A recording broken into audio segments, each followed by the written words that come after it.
Next important topic constitutional amendment procedure, రాజ్యాంగ సవరణ విధానం.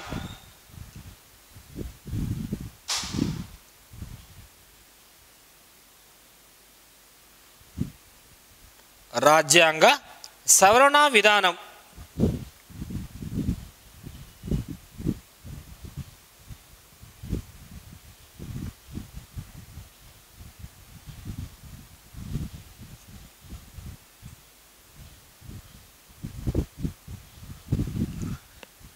కాన్స్టిట్యూషనల్ అమెండ్మెంట్ ప్రొసీజర్,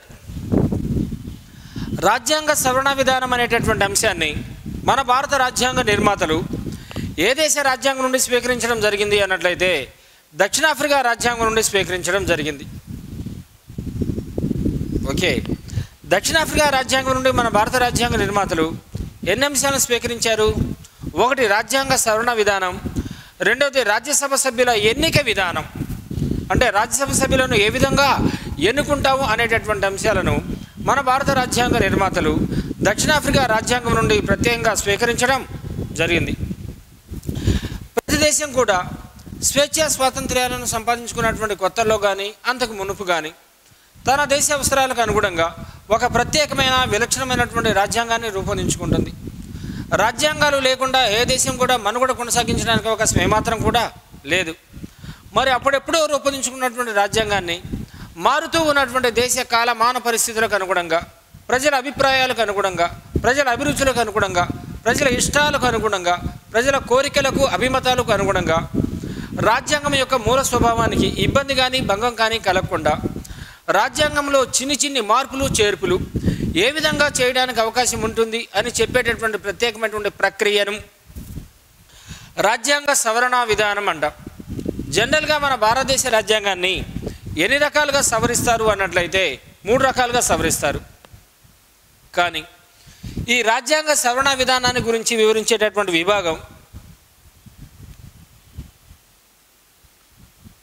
20వ విభాగం.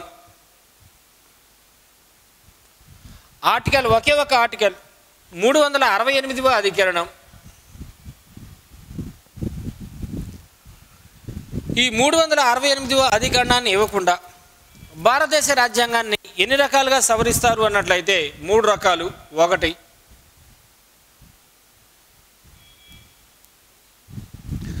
సాధారణ మెజారిటీ పద్ధతి ద్వారా సవరించే అంశాలు.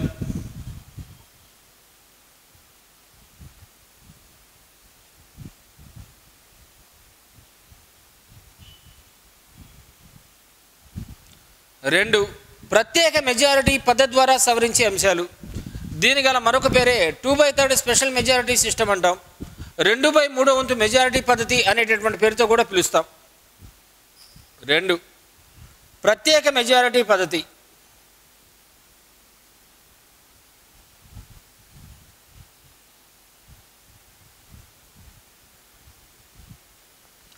ప్రత్యేక మెజారిటీ పద్ధతి.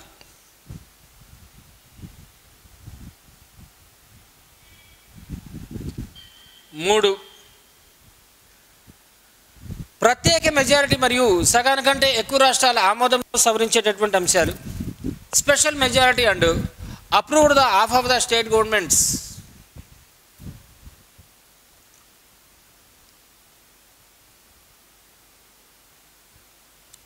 ప్రత్యేక మెజారిటీ మరియు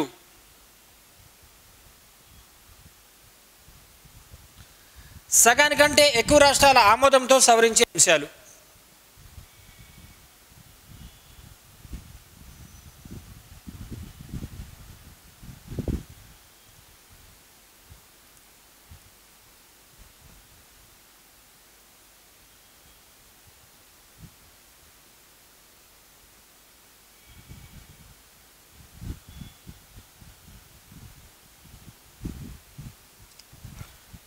కానీ 368 ఆర్టికల్ని బేసిక్గా తీసుకున్నట్లయితే భారతదేశ రాజ్యాంగాన్ని ఎన్ని రకాలుగా అమెండ్మెంట్ చేస్తారు, భారతదేశ రాజ్యాంగాన్ని ఎన్ని రకాలుగా సవరిస్తారు అన్నట్లయితే 2 రకాలనే రాయాలి. సాధారణంగా భారతదేశ రాజ్యాంగాన్ని ఎన్ని రకాలుగా సవరిస్తారు అంటే 3 రకాలని గుర్తుపెట్టుకోవాల్సినటువంటి అవసరం ఎంతైనా ఉంది. కానీ ఈ సాధారణ మెజారిటీ పద్ధతి గురించి 368వ అధికరణంలో ఎక్కడా పేర్కొనలేదు, ఎక్కడా ప్రస్తావించలేదు. కాబట్టి సాధారణ మెజారిటీ పద్ధతి ద్వారా సవరించినటువంటి ఏ ఒక్క అంశాన్ని కూడా మనం రాజ్యాంగ సవరణ ప్రక్రియ అని పిలవడానికి అవకాశం ఏమాత్రం కూడా లేదు. ఓకే, సాధారణ మెజారిటీ పద్ధతి గురించి 368వ ఆర్టికల్లో ఎక్కడా ప్రస్తావించలేదు, ఎక్కడా పేర్కొనలేదు. కాబట్టి సాధారణ మెజారిటీ పద్ధతి ద్వారా సవరించినటువంటి ఏ ఒక్క అంశాన్ని కూడా మనం రాజ్యాంగ సవరణ ప్రక్రియ అని పిలవడానికి అవకాశం ఏమాత్రం కూడా లేదు. చూడండి, ఇప్పుడు ఫస్ట్ మెథడ్ సాధారణ మెజారిటీ పద్ధతి ద్వారా సవరించేటటువంటి అంశాలు మన భారత రాజ్యాంగంలో.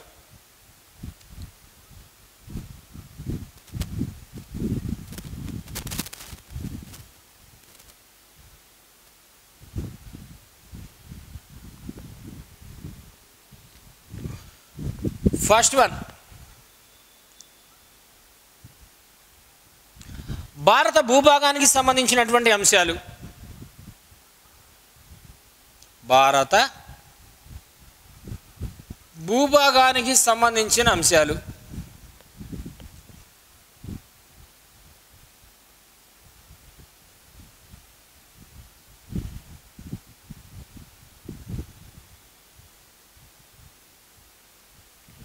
భారత భూభాగానికి సంబంధించిన అంశాలు, దీని గురించి వివరించే ఆర్టికల్స్ 1 నుండి 4 వరకు గల అధికరణలు.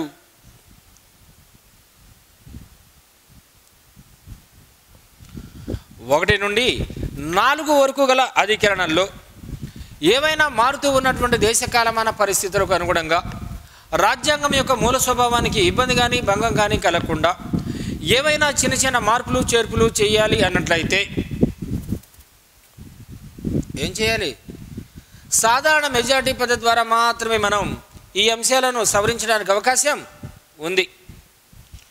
నెక్స్ట్ 2, భారత పౌరసత్వానికి సంబంధించినటువంటి అంశాలు. భారత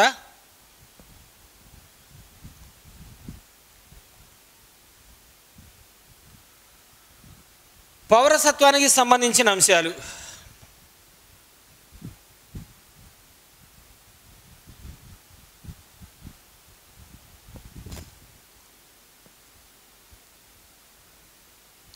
ఆర్టికల్స్ 5 నుండి 11 వరకు గల అధికరణలు.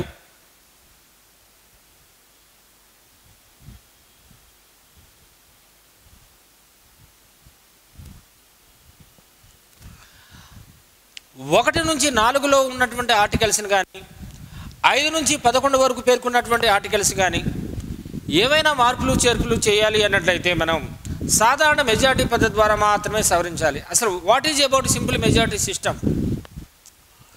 సాధారణ మెజారిటీ పద్ధతి అంటే ఏంటి? ఈరోజు పార్లమెంటరీ సమావేశానికి హాజరైనటువంటి సభ్యుల్లో సగానికంటే ఎక్కువ మంది సభ్యులు ఓకే అంటే దాన్ని మనం సాధారణ మెజారిటీ పద్ధతి అంటాం. మరి మనం చెప్పినటువంటి అంశాల్లో ఏవైనా మార్పులు చేర్పులు చేయాలి అన్నట్లయితే సాధారణ మెజారిటీ పద్ధతి ద్వారా మాత్రమే సవరించడానికి అవకాశాలు ఖచ్చితంగా ఉంటాయి. నెక్స్ట్ 3rd వన్, రాష్ట్ర స్థాయిలో విధాన పరిషత్తు ఏర్పాటు లేదా రద్దు.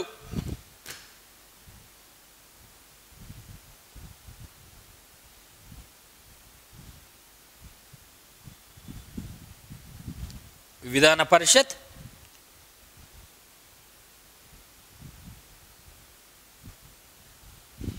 ఏర్పాటు లేదా రద్దు.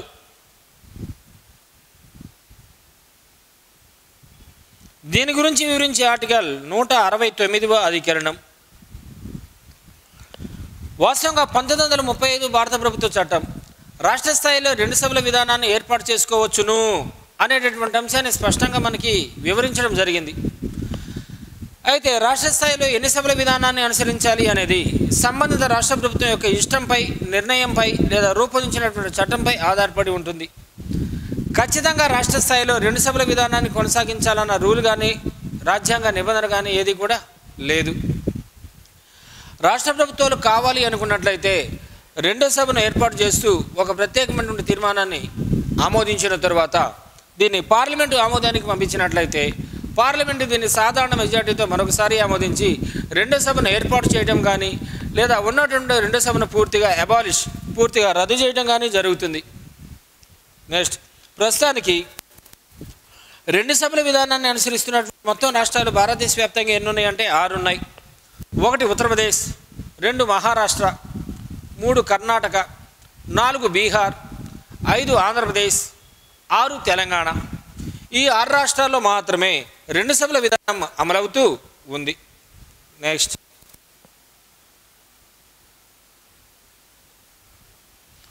పార్లమెంటులోని కోరం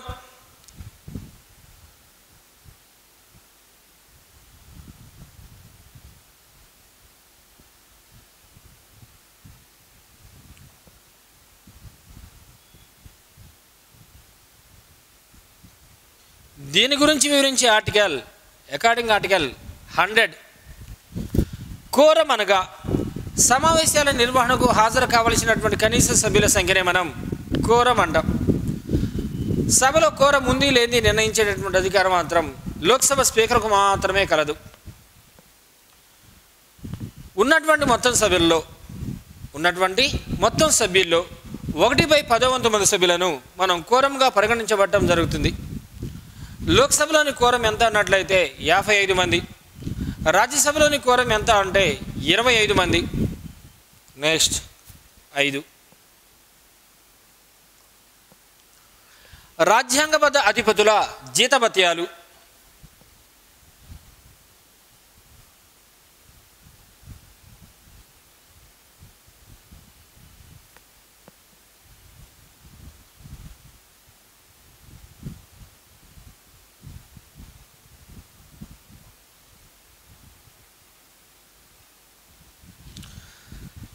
రాజ్యాంగబద్ధ అధిపతుల జీతభత్యాలు. ఓకే, వీటి గురించి వివరించేటటువంటి ఆర్టికల్స్ 59, 65, 75,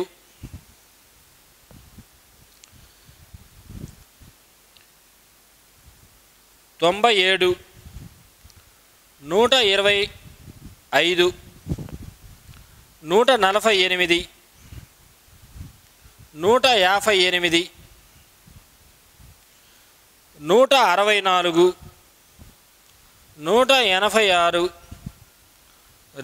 221. మనం చెప్పుకున్నటువంటి అంశాలలో ఏవైనా మార్పులు చేర్పులు చేయాలి అన్నట్లయితే సాధారణ మెజారిటీ పద్ధతి ద్వారా మాత్రమే చేయడానికి అవకాశాలు ఉంటాయి. నెక్స్ట్, దీనికి కంటిన్యూషన్.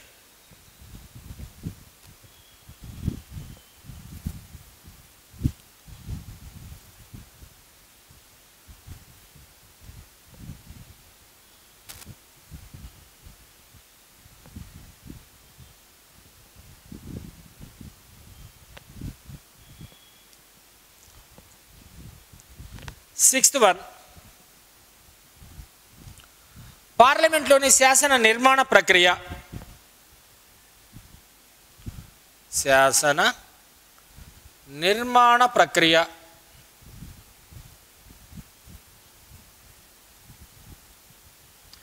ఆర్టికల్స్ 107 నుండి 123 వరకు గల ఆర్టికల్స్. అంటే భారత పార్లమెంట్లోని చట్టాలను ఏ విధంగా రూపొందిస్తారు, శాసనాలను ఏ విధంగా ప్రిపేర్ చేస్తారు, లాస్ను ఏ విధంగా మేకింగ్ చేస్తారు అనేటటువంటి అంశాన్ని మనం లా making procedure of the Indian parliamentary system అంటాం. దాన్ని మనం శాసన నిర్మాణ ప్రక్రియ ఆర్టికల్స్ 107 to 123. నెక్స్ట్, పార్లమెంటు సభ్యుల స్వాధికారాలు.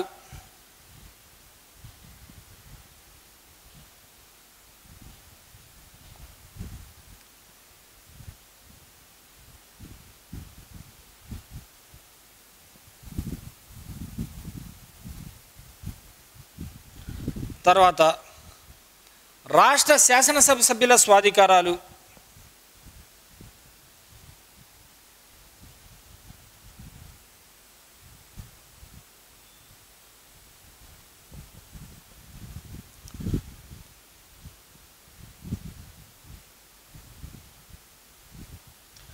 దీని గురించి పార్లమెంటు సభ్యుల స్వాధికారాల గురించి వివరించే ఆర్టికల్ 105. రాష్ట్ర శాసనసభ సభ్యుల స్వాధికారాలు ప్రత్యేకమైనటువంటి హక్కుల గురించి వివరించే ఆర్టికల్ 194. ఏంటి మనలాంటి సాధారణ ప్రజానీకానికి లేని ప్రత్యేకమైనటువంటి సౌకర్యాలు, మన ద్వారా ఎన్నికైనటువంటి ప్రజాప్రతినిధులకు ఉన్నటువంటి స్పెషల్ ప్రివిలేజెస్, ప్రత్యేకమైనటువంటి స్వాధికారాలు ఏంటి అంటే పార్లమెంటరీ సమావేశాలు జరగడానికి ముందు 40 రోజులు, సమావేశాలు అయిపోయిన తర్వాత రోజు నుండి మరొక 40 రోజుల వరకు, మరియు వివిధ పార్లమెంటరీ కమిటీ సమావేశాలు జరుగుతూ ఉన్నటువంటి సందర్భాలలో సంబంధిత సభాధ్యక్షుల యొక్క ముందస్తు అనుమతి లేకుండా ఏ శాసనసభ సభ్యుని కూడా నిర్బంధించరాదు. ఈ నిబంధన కేవలం సివిల్ వివాదాలకు మాత్రమే ఈ నిబంధన కేవలం క్రిమినల్ వివాదాలకు మాత్రమే వర్తిస్తుంది, కానీ సివిల్ వివాదాలకు వర్తించడానికి అవకాశం ఏమాత్రం కూడా లేదు.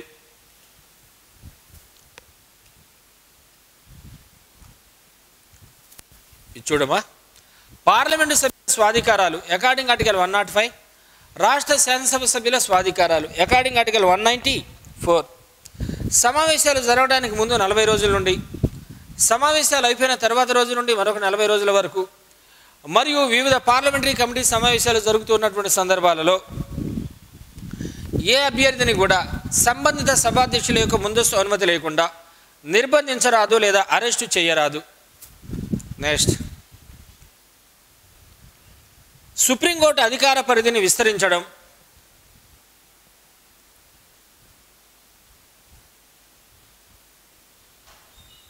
సుప్రీంకోర్టు అధికార పరిధిని విస్తరించడం.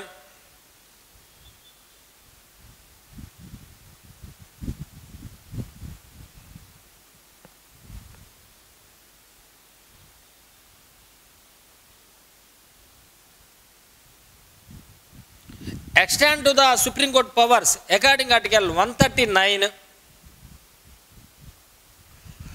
అంటే మన భారతదేశ అత్యున్నత న్యాయస్థానమైనటువంటి సుప్రీంకోర్టుకు ఇప్పుడున్నటువంటి అధికారాల కంటే ఇంకా ఎక్కువగా అధికారాలను సంక్రమింపజేయాలి అన్నా కూడా మనం ఏ మెజారిటీ పద్ధతి ద్వారా మాత్రమే చేయడానికి అవకాశాలు ఉంటాయి? సాధారణ మెజారిటీ పద్ధతి ద్వారా మాత్రమే చేయడానికి అవకాశం ఉంటుంది. నెక్స్ట్, కేంద్ర పాలిత ప్రాంతాలైన ఢిల్లీ మరియు పాండిచ్చేరిలలో విధానసభ లేదా విధాన పరిషత్తుల యొక్క ఏర్పాటు. యూటీలైన ఢిల్లీ మరియు పాండిచ్చేరిలలో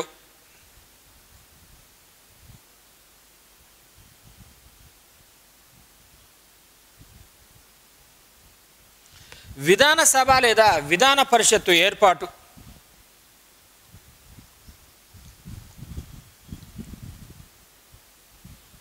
విధానసభ లేదా విధాన పరిషత్తు లేదా ముఖ్యమంత్రి మంత్రిమండలి నియామకం. దీని గురించి వివరించే article according article 239. Next, parliamentary సమావేశాల్లో ఉపయోగించే భాష.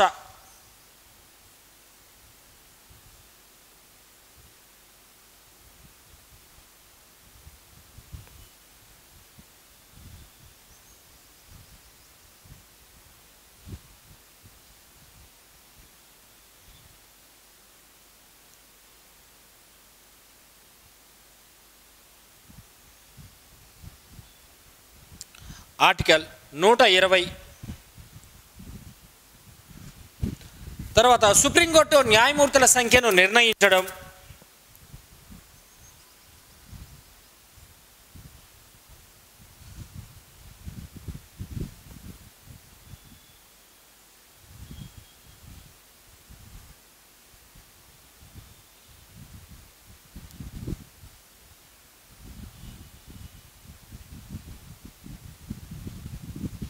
అకార్డింగ్ ఆర్టికల్ 124, సుప్రీంకోర్టులో న్యాయమూర్తుల సంఖ్యను నిర్ణయించే అధికారం పార్లమెంటుకు ఉంది. హైకోర్టుల్లో న్యాయమూర్తుల సంఖ్యను నిర్ణయించే అధికారం రాష్ట్రపతికి మాత్రమే కలదు. మరి మనం ఇప్పుడు దాకా చెప్పుకున్నటువంటి ఇన్ని రకాల అంశాలలో మారుతూ ఉన్నటువంటి దేశకాలమాన పరిస్థితులకు అనుగుణంగా రాజ్యాంగం యొక్క మూల స్వభావానికి భంగం కలగకుండా ఏవైనా మార్పులు చేర్పులు చేయాలి అన్నట్లయితే ఏ మెజారిటీ పద్ధతి ద్వారా మాత్రమే చేయడానికి అవకాశం ఉంటుంది? సాధారణ మెజారిటీ పద్ధతి. కానీ సాధారణ మెజారిటీ పద్ధతి గురించి 368 ఆర్టికల్లో ఎక్కడా పేర్కొనలేదు. కాబట్టి సాధారణ మెజారిటీ ద్వారా సవరించినటువంటి ఏ ఒక్క అంశాన్ని కూడా మనం రాజ్యాంగ సవరణ ప్రక్రియ అని పిలవడానికి అవకాశం ఏమాత్రం కూడా లేదు. ఇదంతా కూడా సాధారణ మెజారిటీ పద్ధతి. సెకండ్ వన్,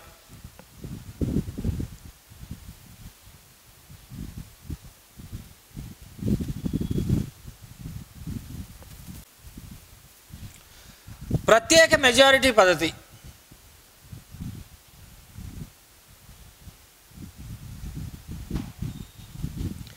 దీనికి గల మరొక పేరే 2/3 వంతు మెజారిటీ పద్ధతి.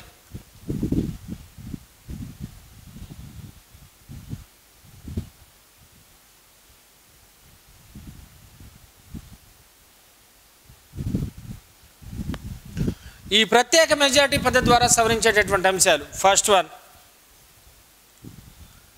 ప్రాథమిక హక్కులు.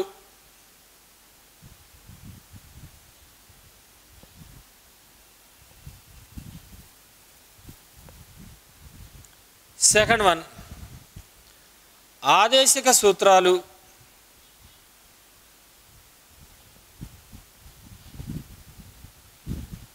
థర్డ్ వన్,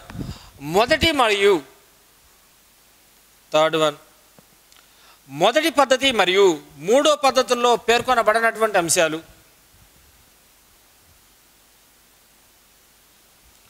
మొదటి,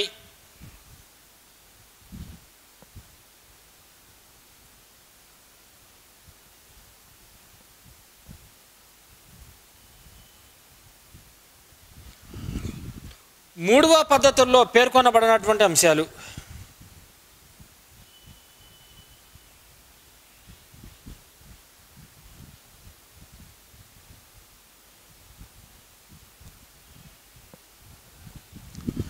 ప్రాథమిక హక్కుల గురించి 3వ విభాగంలోని 12 నుండి 35 వరకు గల అధికరణలు ప్రాథమిక హక్కులకు సంబంధించినటువంటి అన్ని అంశాల గురించి మనకు స్పష్టంగా వివరించడం జరుగుతుంది. ఆదేశిక సూత్రాలు 4వ విభాగంలోని 36 నుండి 51 వరకు ఉన్నటువంటి అధికరణలు ఆదేశిక సూత్రాలకు సంబంధించినటువంటి అన్ని అంశాల గురించి మనకు స్పష్టంగా వివరించడం జరుగుతుంది. అలానే మొదటి పద్ధతి అంటే ఏంటి? సాధారణ మెజారిటీ పద్ధతి. మూడో పద్ధతి అంటే ఏంటి? ప్రత్యేక మెజారిటీ మరియు సగానికంటే ఎక్కువ రాష్ట్రాల ఆమోదంతో సవరించేటటువంటి అంశాలనే మనం మూడో పద్ధతి అంటాం. కాబట్టి ఇటువంటి అంశాల్లో మారుతూ ఉన్నటువంటి పరిస్థితులకు అనుగుణంగా ఏవైనా మార్పులు చేర్పులు చేయాలి అన్నట్లయితే ప్రత్యేక మెజారిటీ పద్ధతి ద్వారా మాత్రమే చేయడానికి అవకాశాలు ఉంటాయి. నెక్స్ట్,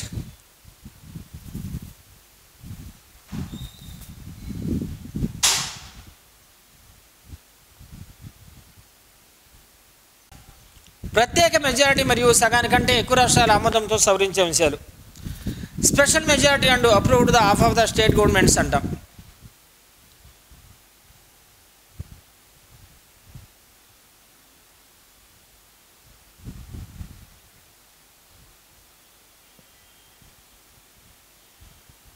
ప్రత్యేక మెజారిటీ మరియు సగానికంటే ఎక్కువ రాష్ట్రాల ఆమోదంతో సవరించే అంశాలు.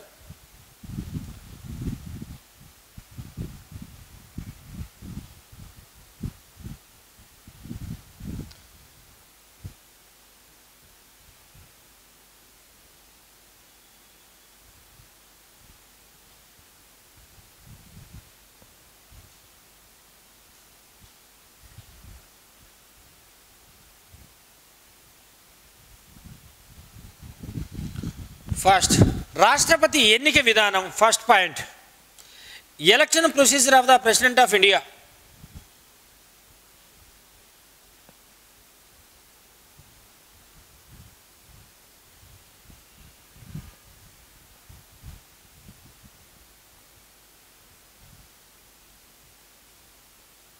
ఆర్టికల్స్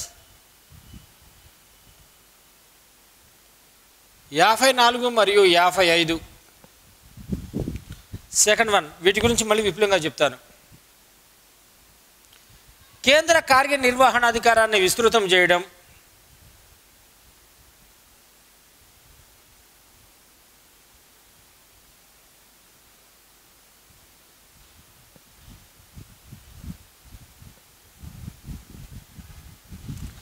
కేంద్ర కార్యనిర్వహణాధికారాన్ని పెంచడం అంటే విస్తృతం చేయడం.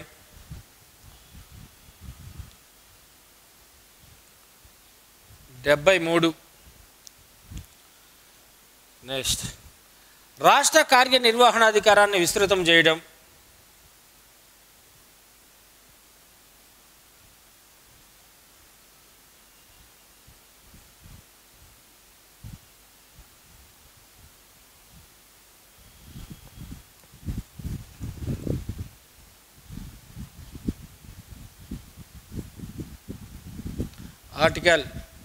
162 162వ అధికరణం. Next one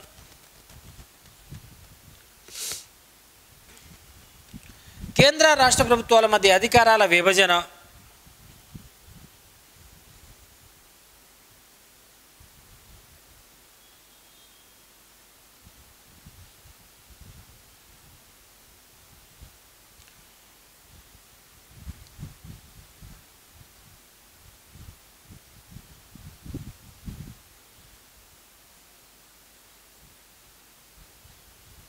article 246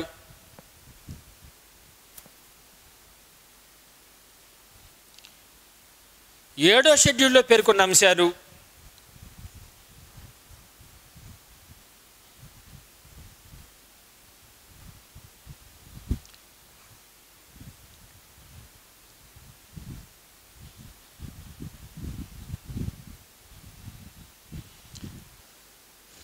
next one రాష్ట్రాలకు పార్లమెంటులో ప్రాతినిధ్యం.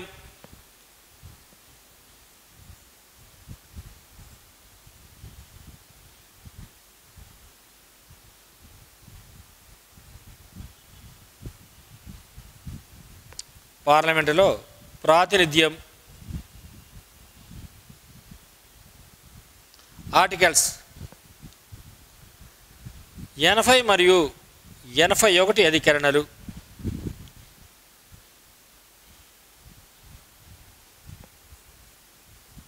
రాజ్యాంగ సవరణ విధానం. ఆర్టికల్స్ 1 368. ఇప్పుడు చూడు రాష్ట్రపతి ఎన్నిక విధానం. అకార్డింగ్ ఆర్టికల్ 54 ఏం చెప్తుంది? రాష్ట్రపతిని ఎన్నుకునేటటువంటి ఓటర్లను గురించి తెలియజేస్తుంది. రాష్ట్రపతిని ఎన్నుకునేటటువంటి ఓటర్లను మనం ఎలక్టోరల్ కాలేజ్ మెంబర్స్ అంటాం, లేదా ఎన్నికల సభ్యులు అంటారు, లేదా నియోజకవర్గ సభ్యులు అంటారు. ఈ ఎన్నికల గణంలో ఎన్ని రకాలుగా సభ్యులు ఉంటారు అంటే 3 రకాలుగా సభ్యులు ఉన్నారు. 1 పార్లమెంటు ఉభయ సభలకు ఎన్నికైనటువంటి సభ్యులు. 2 రాష్ట్ర విధానసభలకు ఎన్నికైనటువంటి సభ్యులు. 3 ఢిల్లీ పాండిచేరి కేంద్రపాలిత ప్రాంతాలైన విధానసభలకు ఎన్నికైనటువంటి సభ్యులు. 55వ ఆర్టికల్ భారత రాష్ట్రపతిని ఎన్నుకునేటటువంటి పద్ధతి. భారత రాష్ట్రపతిని చెప్పుకున్నాం మనం. నైష్పతిక ప్రాతినిధ్య పద్ధతిలో ఉన్న ఒక ఓటు బదలాయింపు సూత్రం ప్రకారం పరోక్షంగా ఎన్నుకోవడం జరుగుతుంది. వాస్తవానికి 2వ పాయింట్, మన భారత రాజ్యాంగ నిర్మాతలు బలమైనటువంటి కేంద్ర ప్రభుత్వాన్ని, బలహీనమైనటువంటి రాష్ట్ర ప్రభుత్వాలను కావాలని ఏర్పాటు చేయడం జరిగింది. కాబట్టి కేంద్ర ప్రభుత్వానికి ఇప్పుడున్నటువంటి అధికారాల కంటే ఇంకా ఎక్కువగా అధికారాలను కల్పించాలంటే ఏ ఆర్టికల్ ప్రకారం 73. అలానే రాష్ట్ర ప్రభుత్వ కార్యనిర్వహణాధికారాన్ని పెంచడం ఏ ఆర్టికల్? According article 162.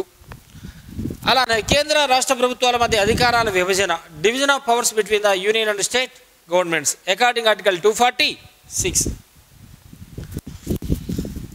అలానే 7వ షెడ్యూల్లో పేర్కొన్నటువంటి అంశాలు. కేంద్ర రాష్ట్ర ప్రభుత్వాల మధ్య అధికారాలను మనం ఎన్ని జాబితాల్లో వర్గీకరించుకున్నాం? 3 జాబితాలు. ఒకదాన్ని యూనియన్ లిస్ట్ కేంద్ర జాబితా అంటాం, 2వ దాన్ని స్టేట్ లిస్ట్ రాష్ట్ర జాబితా అంటాం, 3వ దాన్ని కాంకరెంట్ లిస్ట్ ఉమ్మడి జాబితా అంటాం. కేంద్ర జాబితాలో ఉన్నటువంటి మొత్తం అంశాల సంఖ్య 97, రాష్ట్ర జాబితాలో ఉన్నటువంటి మొత్తం అంశాల సంఖ్య 59, ఉమ్మడి జాబితాలో ఉన్నటువంటి మొత్తం అంశాల సంఖ్య 52. ఈ అంశాల్లో ఏవైనా మార్పులు చేర్పులు చేయాలన్నట్లయితే. అలానే రాష్ట్రాలకు పార్లమెంట్లో ప్రాతినిధ్యం. జనరల్గా పార్లమెంట్లో ఎన్ని రకాల సభలు ఉంటాయి? 2. ఒకదాన్ని లోక్సభ అంటాం, 2వ దాన్ని రాజ్యసభ అంటాం. ఓకే, కాబట్టి రాజ్యసభ నిర్మాణాన్ని గురించి వివరించే ఆర్టికల్ అకార్డింగ్ ఆర్టికల్ 80. లోక్సభ నిర్మాణాన్ని గురించి వివరించే ఆర్టికల్ అకార్డింగ్ ఆర్టికల్ 81. అలానే రాజ్యాంగ సవరణ విధానం 368వ ఆర్టికల్. ఓకే, వీటిని మనం చూడమా. ఈ తరహా బిల్లును అంటే రాజ్యాంగ సవరణ ప్రక్రియకు సంబంధించినటువంటి కొన్ని ప్రత్యేకమైనటువంటి నియమ నిబంధనలు కూడా ఉన్నాయి. ఈ తరహా రాజ్యాంగ సవరణ బిల్లులను పార్లమెంట్లోని ఉభయ సభల్లో ముందుగా ఏ సభలోనైనా ప్రవేశపెట్టవచ్చు. ఈ బిల్లులను మంత్రి అయినా సాధారణ సభ్యుడైనా ప్రవేశపెట్టవచ్చు. ఈ బిల్లులను సభలో ప్రవేశపెట్టాలంటే రాష్ట్రపతి యొక్క ముందస్తు అనుమతి అవసరం, ఏమాత్రం కూడా అవసరం లేదు. ఓకే, అలానే సమైక్య విధానాలకు సమైక్య ప్రక్రియలకు సంబంధించినటువంటి రాజ్యాంగ సవరణ బిల్లులను పార్లమెంట్లో ప్రవేశపెట్టాలన్నట్లయితే పార్లమెంట్లో ఉన్నటువంటి రెండు సభలు 2/3 ప్రత్యేకమైనటువంటి మెజార్టీతో ఆమోదించడంతో పాటుగా ఉన్నటువంటి మొత్తం 28 రాష్ట్రాల్లో సగానికంటే ఎక్కువ రాష్ట్ర ప్రభుత్వాలు కూడా సాధారణ మెజార్టీతో ఈ అంశంపై తమకున్నటువంటి ఆమోదాన్ని తప్పనిసరిగా తెలియచేయాలి. అలానే రాజ్యాంగ సవరణ బిల్లులకు రాష్ట్రపతి వెంటనే తన ఆమోదాన్ని తెలియచేయాలి. ఈ అంశాన్ని 1971 సంవత్సరంలో చేసిన 24వ రాజ్యాంగ సవరణ చట్టం స్పష్టం చేయడం జరిగింది. అంటే రాజ్యాంగ సవరణ బిల్లులపై రాష్ట్రపతి ఎలాంటి వీటో అధికారాన్ని వినియోగించుకోవడానికి అవకాశం ఏమాత్రం కూడా లేదు. అలానే రాజ్యాంగ సవరణ బిల్లులు కూడా న్యాయ సమీక్షకు గురవుతాయి. ఓకే నాన్న, దీని కంటిన్యూషన్ రాజ్యాంగ మౌలిక స్వరూప సిద్ధాంతం, doctrine of basic structure of Indian constitution అంటాం. రాజ్యాంగ మౌలిక స్వరూప సిద్ధాంతం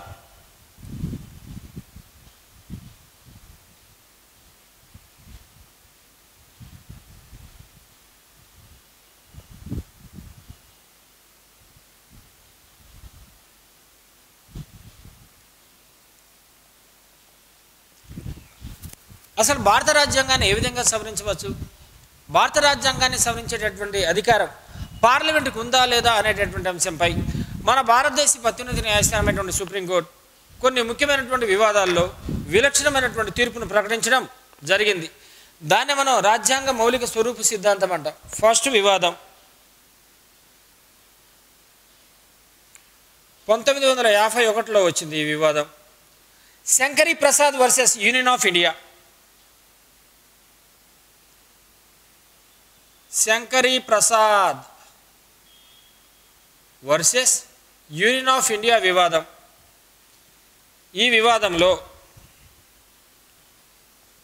మొదటి రాజ్యాంగ సవరణ చట్టాన్ని ప్రశ్నించడం జరిగింది.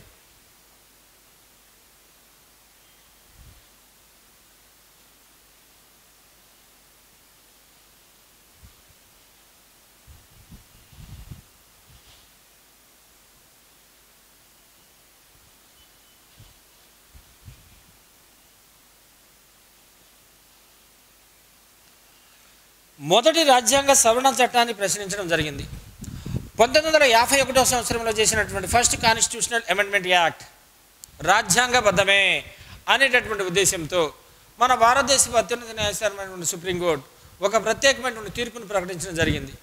అంటే రాజ్యాంగాన్ని సవరించేటటువంటి అధికారం కేవలం భారత పార్లమెంటుకు మాత్రమే ఉంది అనేటటువంటి అంశాన్ని 1951 సంవత్సరంలో Shankari Prasad versus union of India వివాదంలో సుప్రీంకోర్టు ఒక ప్రత్యేకమైనటువంటి తీర్పును ప్రకటించడం జరిగింది.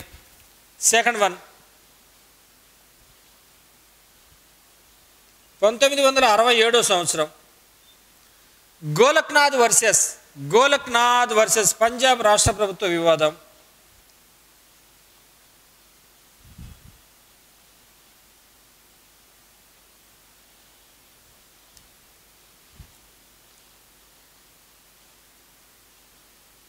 పంజాబ్ రాష్ట్ర ప్రభుత్వ వివాదం. దీనిలో 7వ రాజ్యాంగ సవరణ చట్టాన్ని ప్రశ్నించడం జరిగింది.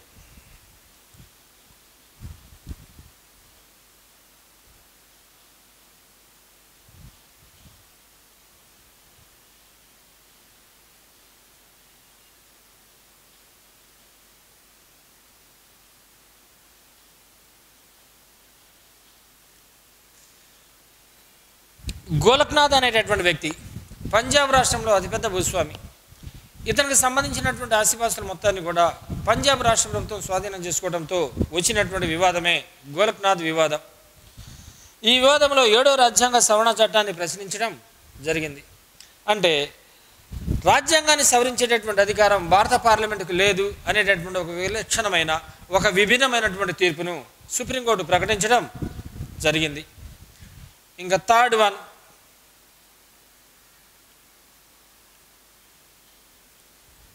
1973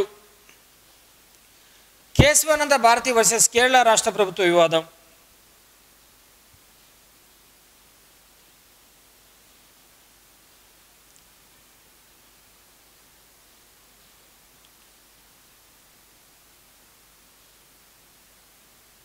కేరళ వివాదం. ఈ వివాదంలో 24వ రాజ్యాంగ సవరణ చట్టాన్ని ప్రశ్నించారు.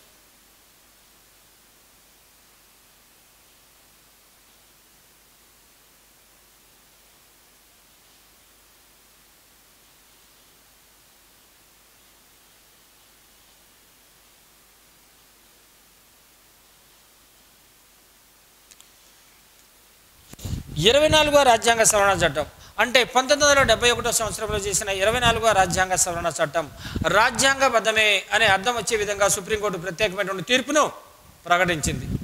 అంటే రాజ్యాంగాన్ని సవరించేటటువంటి అధికారం భారత పార్లమెంటుకు మాత్రమే కలదు అనేటటువంటి అర్థం వచ్చే విధంగా సుప్రీంకోర్టు మరో ప్రత్యేకమైన విభిన్నమైనటువంటి తీర్పును ప్రకటించడం జరిగింది. దీన్ని మనం రాజ్యాంగ మౌలిక స్వరూపు సిద్ధాంతం అనేటటువంటి పేరుతో పిలుస్తాం. Thank you.